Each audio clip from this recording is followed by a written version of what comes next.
नमस्कार, आदाब, सत श्री अकाल, जय भीम, जोहार। मेरा नाम है नवीन कुमार। पहले ही इम्तिहान में फेल हो गया फ्रांस का राफेल। मोदी भले इस सच का सामना करने से भाग रहे हों और भागते रहे हों, क्योंकि राफेल सौदे का हिसाब न देना पड़े, इसके लिए उन्होंने नैतिकता के सारे तकाजों की धज्जी उड़ाकर रख दी थी। इसलिए उनके मुंह से बोली नहीं फूट रही कि पाकिस्तान के साथ एक टुन्नू से संघर्ष में 1700 करोड़ रुपए का राफेल धुआं हो गया।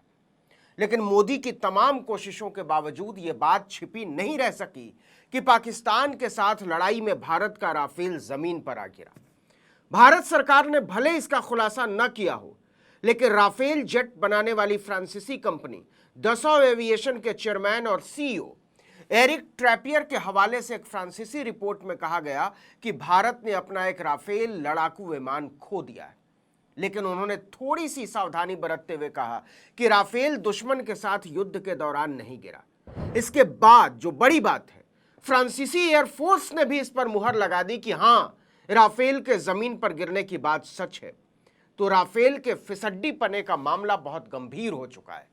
देखिए, ऑपरेशन सिंदूर शुरू होने के बाद से ही राफेल लड़ाकू विमान लगातार चर्चाओं में बरकरार है।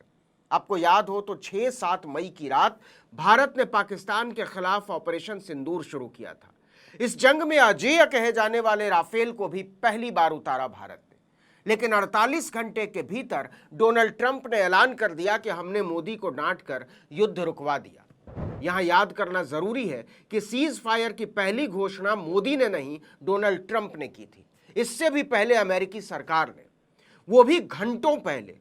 और इसके बाद तो ट्रंप 19 बार बोल चुके हैं कि सीज फायर मैंने करवाया। India and Pakistan, and that wasn't whether or not they may someday have nukes like we're talking about in the Middle East, like we're talking about with Israel and Iran.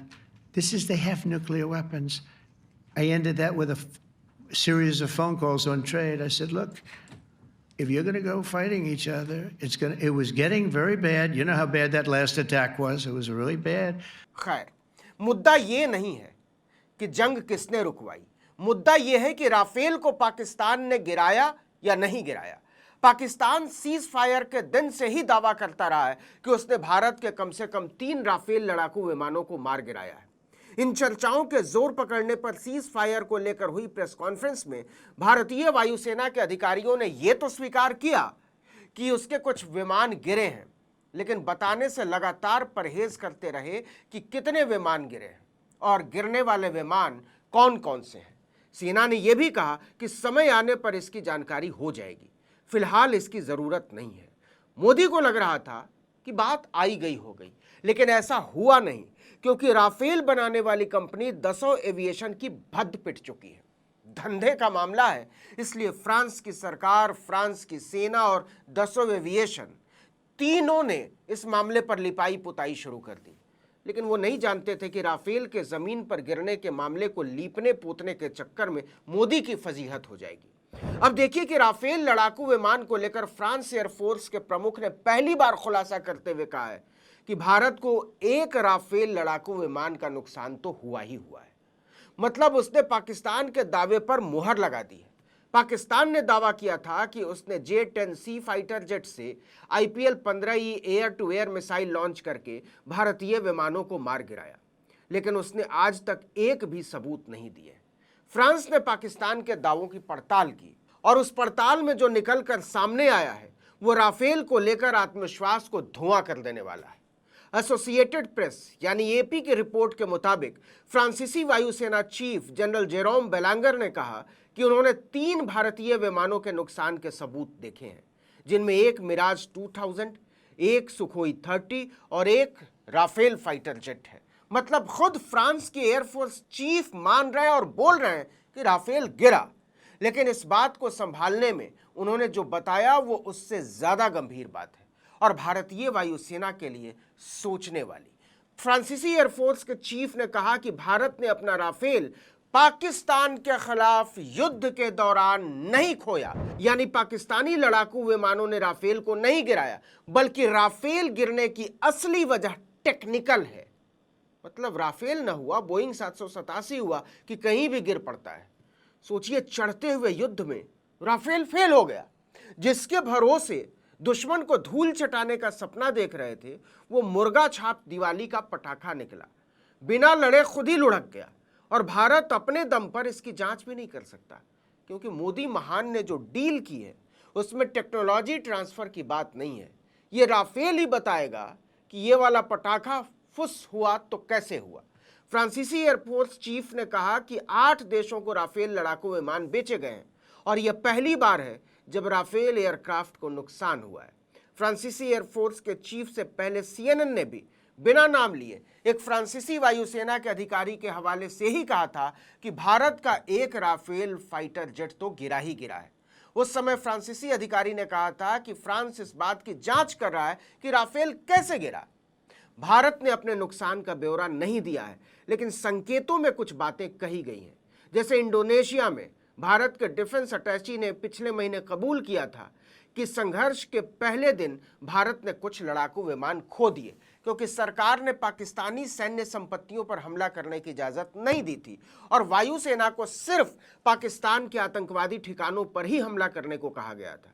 इसके अलावा प्रमुख वायुसेना अधिकारियों जैसे air marshal AK Bharti और general Anil Chauhan ने भी सिर्फ इतना ही स्वीकार किया कि कॉम्बैट ऑपरेशंस में कुछ नुकसान तो होते ही हैं, लेकिन उन्होंने मिशन की कामयाबी को मुख्य लक्ष्य बताया था और यह ठीक से पूरा हुआ। अब फ्रांसीसी वायुसेना प्रमुख जेरोम बेलांगर के बयान के बाद भारत के लिए यह छिपाना मुश्किल हो गया है कि राफेल गिरा या नहीं गिरा, क्योंकि अकेले फ्रेंच एयरफोर्स चीफ ही नहीं, दसों एविएशन के चेयरमैन और CEO एरिक ट्रैपियर के हवाले से एक फ्रांसीसी रिपोर्ट में भी कहा गया है कि भारत ने अपना एक राफेल लड़ाकू विमान खो दिया है।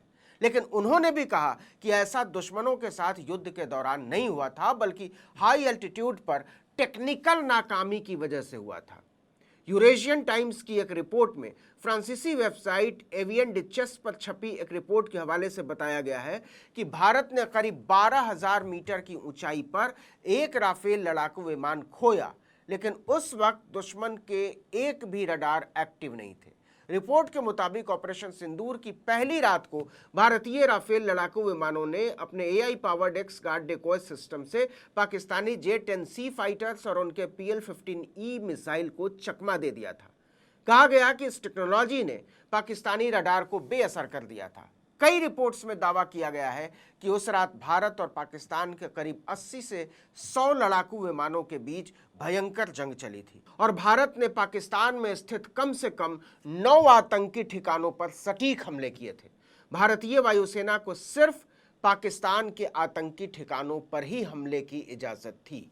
यूरेशियन टाइम्स की रिपोर्ट के मुताबिक शुरुआती नुकसान के बाद भारत ने फौरन अपनी रणनीति बदली और फिर पाकिस्तान के सैन्य ठिकानों को नुकसान पहुंचाना शुरू कर दिया। यूरेशियन टाइम्स के मुताबिक पाकिस्तानी वायुसेना को इस ऑपरेशन में भारी नुकसान हुआ है। रिपोर्ट कहती है कि भारतीय वायुसेना ने उसके बाद पाकिस्तान के 3 J-17 थंडर, 2 मिराज, एक F-16 और एक C-130 हरक्यूलिस ट्रांसपोर्ट एयरक्राफ्ट को मार गिराया। इतना ही नहीं, भारत के S-400 एयर डिफेंस सिस्टम ने पाकिस्तान के सर्वेलेंस एयरक्राफ्ट अवाक्स फ्लाइंग रडार को भी आसमान में 314 किलोमीटर की दूरी से मार गिराया। पाकिस्तान के एक और सर्वेलेंस एयरक्राफ्ट को भारत ने भोलारी एयरबेस पर मिसाइल हमले में तबाह कर दिया। लेकिन मामला है कि राफेल गिरा कि नहीं, और गिरा तो कैसे गिरा? लड़ाई में गिरा या फिर टेक्निकल एरर की वजह से गिरा? और अगर टेक्निकल एरर की वजह से गिरा तो ये गलती किसकी थी, बनाने वाले की या उड़ाने वाले की? इस वीडियो में इतना ही, लेकिन अगर आपने आर्टिकल 19 इंडिया को अब तक सब्सक्राइब नहीं किया है तो फौरन कर दीजिए, बेल आइकॉन दबाइए, घंटी जैसी आकृति लाइक कीजिए और कमेंट करके बताइए हमारा वीडियो आपको कैसा लगा। हमारा ट्विटर हैंडल है article19_India और मेरा ट्विटर हैंडल है नवीन जर्नलिस्ट। नमस्कार।